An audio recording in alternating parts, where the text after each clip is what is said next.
Hello guys and welcome again to the channel. Hope you all are doing well.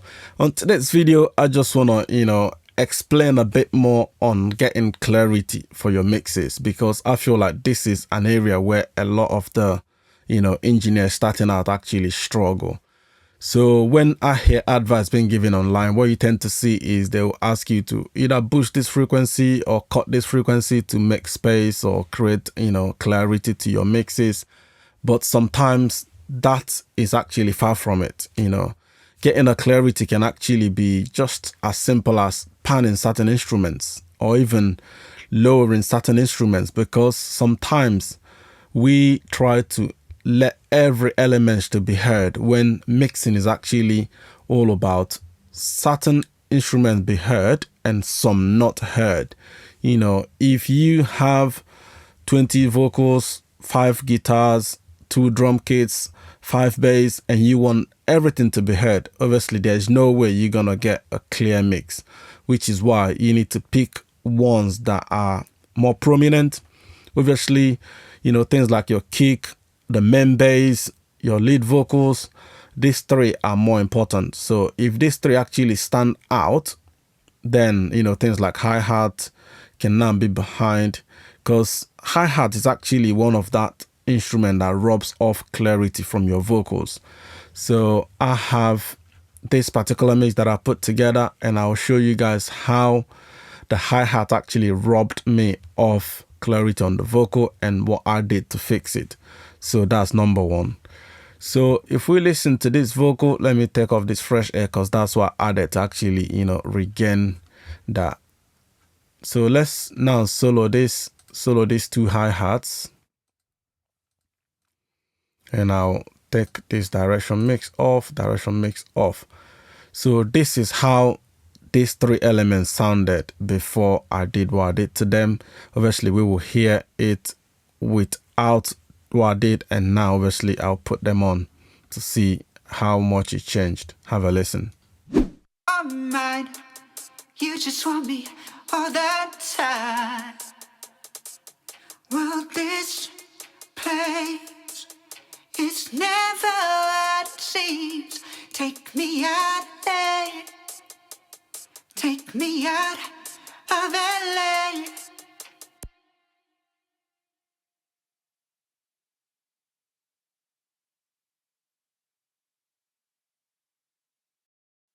Oh mine, you just want me all that time. Well, this place, it's never what it seems. Take me out there, take me out of LA. This place. So I'm not quite sure if you picked out the difference, but if we just solo only the vocal, now see how the vocal sounded before we added fresh air. Oh mine, you just want me all that time. Well, this place, it's never what it seems. Take me out there, take me out of LA. This place will be the end of me. Obviously with the fresh air, you notice that the vocal sounded a lot brighter. But how did we arrive there? Because before, the hi-hat was robbing us of that brightness, because when I was mixing, I feel like the vocal is bright enough. When I try to boost it, I feel like it's actually, piercing to the ears, but it's because it actually was clashing with the hi-hats. So this particular hi-hat,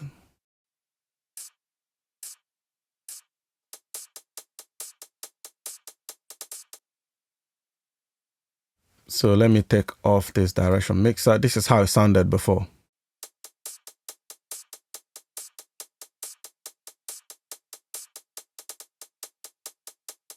So you see that this particular hi-hat, the hi-hat 2, was actually banging the middle and it's constantly hitting. So it's now obviously interfering with the vocal. Now let me put the vocal back on So you see how when I try to brighten the vocal, I feel like it's actually, ear piercing because it's clashing with this particular hi-hat. Oh, mine. You just want me all the time. Well, this place is never what it seems.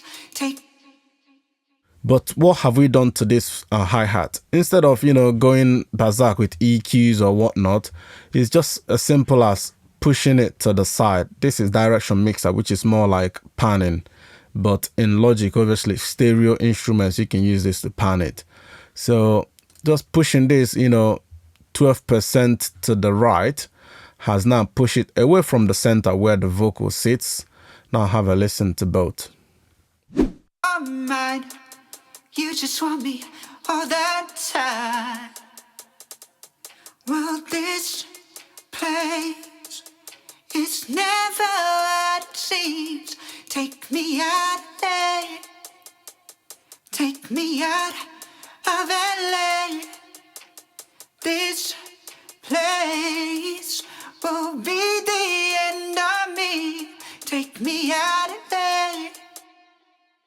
So you notice that it's just 12%. I didn't want to push it all the way hard right, but 12% was just enough to get it out of where I now could boost the vocal a bit more, get a bit more clarity out of my vocal. The same, obviously, this one, I pushed it to the left, by 7% because I feel like it's already leaning to the left a bit. So, 10% more just to help it be heard on that left. So then I create a room in the center for the vocal to, come out a bit more bright. So as you can see, it's as simple as this without actually, going to cut or boost or do something that is out of, ordinary. So the next one is the same trick. I've got the kick, I've got these two basses, and this particular bass, it comes on certain places, as you can see. And when it's on, it's actually interfering with the kick. So let's just have a listen to it with the kick.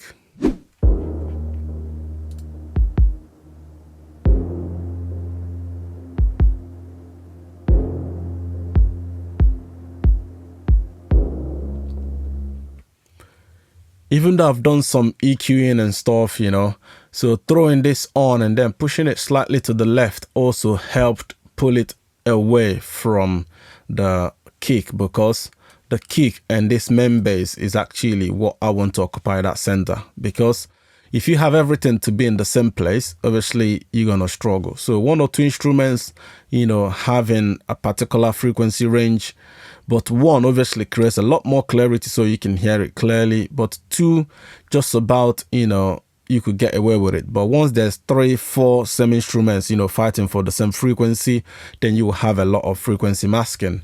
So pushing that to the side now meant that I have a bit more room for these two to actually sit together in that center.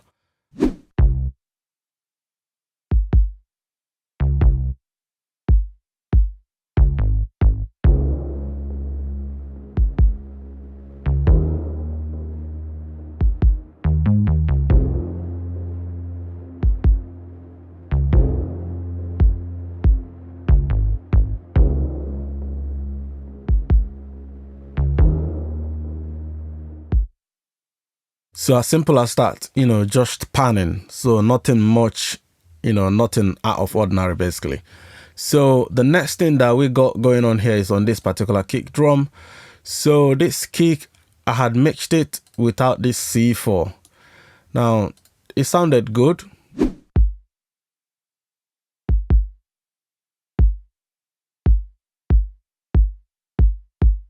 But just throwing on multi-band compression, instead of EQing also goes a long way. So that this particular frequency range, which I felt like was a bit woofy on the other one, let's just solo it.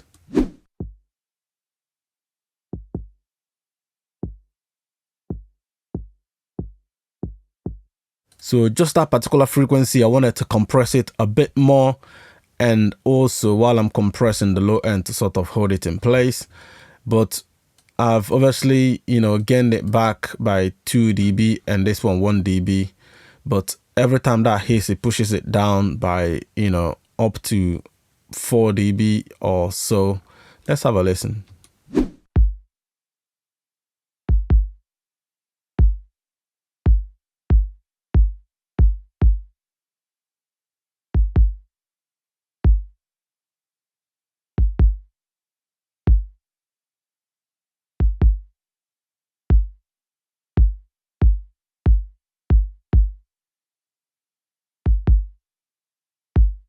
Obviously, with this one, you feel like the kick has a lot more clarity compared to, you know, when we didn't have this, because just pulling this area down, you know, brings a lot more clarity on this lower end, especially the fact that I've also gained about 2 dB, so that, you know, it's actually been compressed, but I'm also, you know, putting up a makeup gain.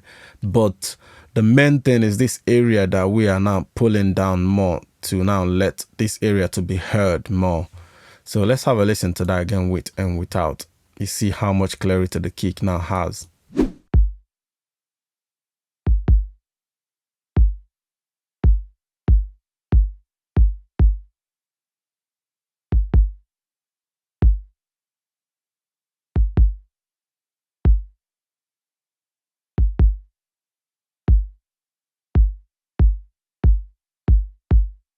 So that's it, guys. I hope this is helpful. Don't forget to like and subscribe to the channel. Also, you know, join my membership where you can actually sit with me one-on-one on mixing and get mix feedback, mix consultations, as well as, you know, a lot of perks that come with it, including, you know, online connect, which is on social media.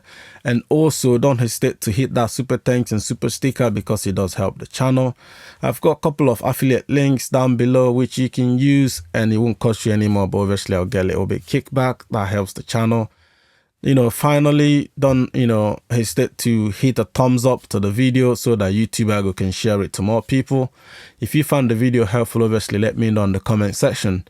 Until then, bye now.